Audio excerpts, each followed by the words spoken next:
Hello बच्चों, ये इस लेसन की आखिरी वीडियो है। भारत जनसंख्या पाठ का नाम है और इस वीडियो में हम आपको श्रमजीवी जनसंख्या का संगठन, जनसंख्या की व्यावसायिक संरचना के बारे में पढ़ाएंगे। अब किसी देश का आर्थिक विकास और उसकी सुख समृद्धि वहां की जनसंख्या के आकार, गुण, योग्यता संबंधी बातों पर निर्भर करती है। कोई भी देश की तरक्की और खुशहाली वहाँ की जनसंख्या के हिसाब से होती है, उसकी क्वालिटी के हिसाब से होती है, उसके टैलेंट के हिसाब से होती है। अगर देश की जनसंख्या, ये पॉपुलेशन टैलेंटेड है, ये क्वालिटी है, तो वो देश बहुत ही तरक्की वाला देश होगा और वहाँ बहुत ही ज़्यादा डेवलपमेंट और विकास पाया जाएगा। किसी देश के आर्थिक विस्तार का आंकलन वहाँ के निवासियों की पावर, फोर्स, श्रम शक्ति से किया जाता है। कितने पावर से काम करते हैं, कितनी लेबर फोर्स है और कितनी जो है लेबर फोर्स अच्छे से काम करती है, उसके हिसाब से उस देश का आंकलन किया जाता है। श्रम शक्ति, लेबर फोर्स से मतलब क्या है? लोगों की उत्पादन अक्षमता। लोगों की उत्पादन अक्षमता मतलब कितना उत्पादन, लोग की कैपेसिटी कैसी है, वो कितना उत्पादन उसका कर सकते हैं। विज्ञान व तकनीकी स्तर पर वो कितने मजबूत है और आर्थिक स्थिति से होता है किसी देश की। और इस श्रम शक्ति का विकास कैसे करते हैं? श्रम शक्ति जो लेबर फोर्स है, इसका जो विकास कर सकते हैं वो विज्ञान से और तकनीकी शिक्षा द्वारा किया जाता है। और ये सब विकसित देशों में, जो अमीर देश हैं, उन देशों में विज्ञान और तकनीकी शिक्षा बहुत ज्यादा दी जाती है। इस वजह से वहां से सबसे ज्यादा श्रम शक्ति, लेबर फोर्स पाई जाती है।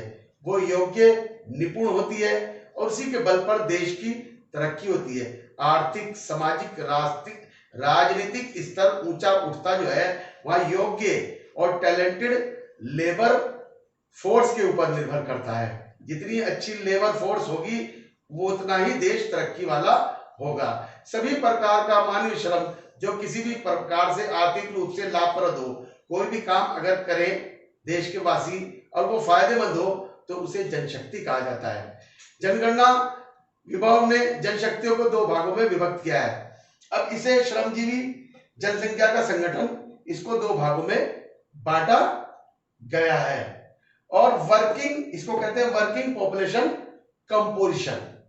कार्यरत, अकार्यरत। कार्यरत मतलब काम करने वाली एक जनसंख्या होती है जो काम करने वाली होती है, दूसरी जनसंख्या होती है जो अकार्यरत होती है, जो काम करने वाली नहीं होती है। तो श्रमजीवी आपकी जनसंख्या को, संगठन को दो भागों में बांटा गया है। तो सबसे पहले कार्यरत, शारीरिक या मानसिक रूप से किसी भी आर्थिक दृष्टि से उत्पादन कार्य में लगे हुए लोगों को कार्यरत जनसंख्या कहा जाता है। मतलब दिमाग से, बहुत सारे लोग दिमाग का काम करते हैं, जैसे टीचर हो, डॉक्टर हो और बड़ी बड़ी पोस्ट पे काम करने वाले लोग, ये लोग मानसिक रूप से काम करते हैं। और शारीरिक लेबर जो काम करती है वो शारीरिक, फिजिकली तौर पे काम कर सकती है। ये सब उत्पादन कार्य में लगे रहते हैं। ऐसे लोगों को सबको कार्यरत कहा जाता है। वर्किंग, ये वर्किंग पॉपुलेशन है। इसमें 54 वर्ष तक के आयु वर्ग के सभी लोग, कार्यरत लोग सम्मिलित किए जाते हैं और इन्हें अर्जक जनसंख्या भी कहा जाता है। 54 वर्ष तक के आयु वर्ग के सभी कार्यरत लोग सम्मिलित किए जाते हैं और जिन्हें अर्जक भी कहा जाता है।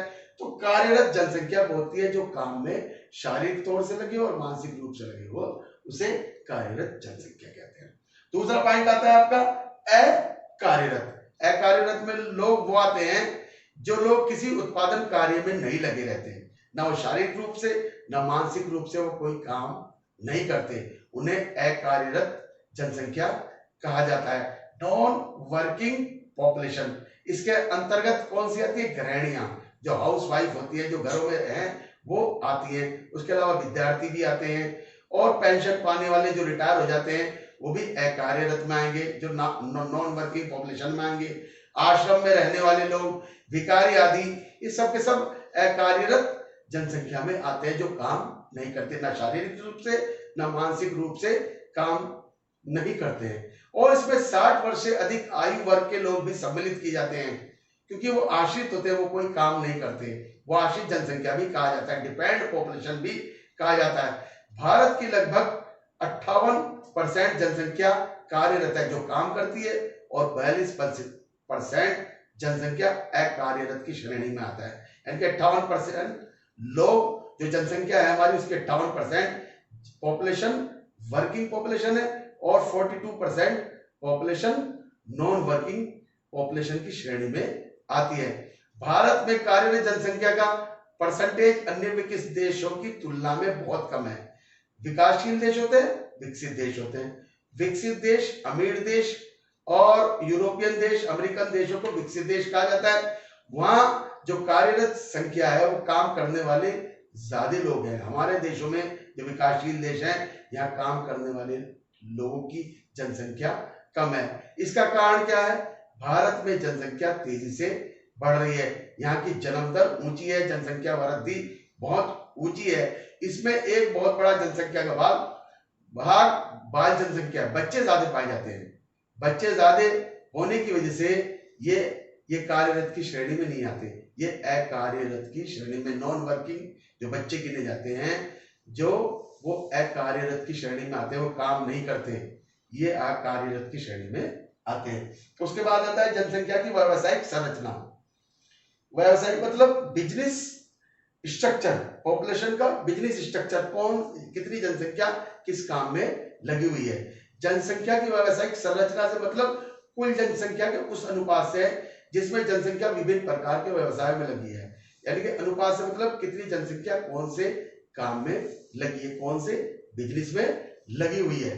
2011 की जनगणना के अनुसार हमारे देश में जो काम करने वाली जनसंख्या 40% है और देश की में कार्यरत जनसंख्या ज्यादातर जो लगी हुई, जो काम वर्किंग पॉपुलेशन जो है ज्यादातर कृषि में लगी हुई है। खेतीहर श्रमिकों की ज्यादा संख्या है और कार्यरत जनसंख्या के आधार पर जो है, अब हम ये भी कह सकते हैं कि भारत में 80% से अधिक जिलों में लोग कृषि लोगों का मुख्य व्यवसाय है। यानी कि 80% जिलों में जो लोगों का व्यवसाय है वो खेती है और देश के बहुत ही कम जिलों में औद्योगिक श्रमिकों बाहुल्य है। मतलब बहुत ही कम जिलों में फैक्ट्रियां पाई जाती है और उन फैक्ट्रियों में लोग काम करते हैं। ज्यादातर जिलों में लोगों का काम खेती है। अब कार्यरत जनसंख्या के आधार पर भारत को 4 भागों में बांटा जा सकता है। ये 4 भाग आपको बताएंगे। अधिक कार्यरत जनसंख्या वाले क्षेत्र, सामान्य कार्यरत जनसंख्या वाले क्षेत्र, कम कार्यरत जनसंख्या वाले क्षेत्र, न्यूनतम कार्यरत जनसंख्या वाले क्षेत्र। पूरे भारत को 4 भागों में बांटा गया है। सबसे पहले हम बताएंगे अधिक कार्यरत जनसंख्या वाले क्षेत्र, वो क्षेत्र जिसमें ज्यादा लोग काम करते हैं। इसके अंतर्गत वो क्षेत्र आते हैं जहां से 45 से 50% लोग श्रमिक हैं, जो काम करते हैं। उनका लगभग 50% के से अधिक लोग काम में लगे हुए कार्यरत हैं।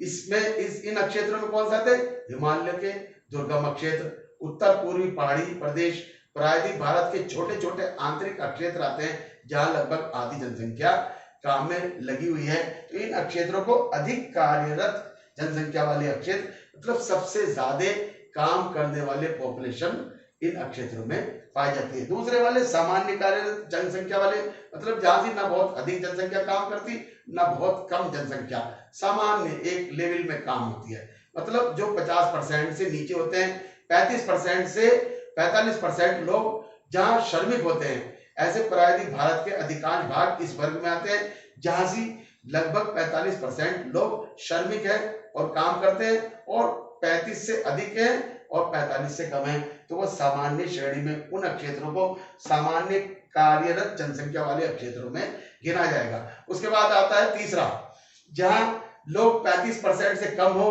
और 25% से अधिक लोग श्रमिक हो। जैसे आपके उत्तरी भारत के अधिकांश भाग, आसाम, उड़ीसा, गुजरात, राजस्थान के अधिकांश भाग, जहां से लोग कम कार्यरत जनसंख्या वाले क्षेत्र हैं, यहाँ ज्यादा लोग काम में नहीं लगे हुए हैं। वो आधे से भी कम, चौथाई तक के, यानी कि 25% से अधिक और 35% से कम लोग काम में लगे हुए हैं। ऐसे क्षेत्रों को कम कार्यरत जनसंख्या वाले क्षेत्र कहा जाता है। उसके बाद आता है न्यूनतम कार्यरत जनसंख्या वाले क्षेत्र।